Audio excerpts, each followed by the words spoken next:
শংকৰদেৱ ধৰা হওক তেওঁ শংকৰদেৱ সাঁচিপাতত লিখি আছে সময়ৰ কীৰ্তন ঘোষা ফুটপাথ তেওঁৰ সত্ৰ ধ্যানমগ্নতাৰে ধৰা হওক পাণবজাৰ বাস্তৱৰ হৰ্ডিং এখন তেওঁ স্বৰ্গকাৰ পৰিকল্পনা কৰিছে আপুনি প্ৰশ্ন কৰিব সেই সূৰ্যক্ৰান্তি শৰীৰ সেই জলুহু ফপৰাৰ কোট সেই সৌম্য চাৱনী সেই বৈ পৰা গধূলি যেন কেহ সেই পাথৰ চুৰিয়াৰ ফেৰ আপুনি কলেই হ'বনেহে ইয়াৰ খাল যেন পেট আলকতৰা যেন শৰীৰ বস্তাৰ বস্ত্ৰ ইয়াৰ যত লগা চুলি দাড়ি গাৰ গোন্ধ ইয়াৰ হনু লোৱা এটা চাৱনী হ'বই নোৱাৰে ধৰি লওক শংকৰদেৱৰ আয়ুষ 600 বছৰ কোচবিহাৰৰ পৰা আহোঁতে উজাই তেওঁ দেখিলে যুদ্ধত জয় পৰাজয় তেওঁ দেখিলে ভগনীয়া ৰজা ইয়াণ্ডাবু সন্ধি তেওঁ দেখিলে পাথৰিঘাট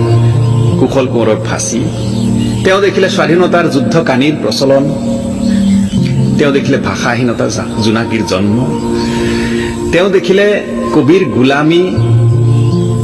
ভাষা আন্দোলন মুদ্ৰাস্ফীতি তেওঁ দেখিলে নাৰী ধৰ্ষণ লাঠিচাৰ্জ গুলিয়াগুলি ভাগ বটোৱাৰ খৰিয়াল তেওঁ দেখিলে দুৰ্নীতি চাকৰিৰ কিনা বেচা আদালতৰ হাকিম লৰি হুকুম লৰা বিদেশী তেওঁ ফেশ্বন শ্ব' দেখিলে আৰু নীলা ছবি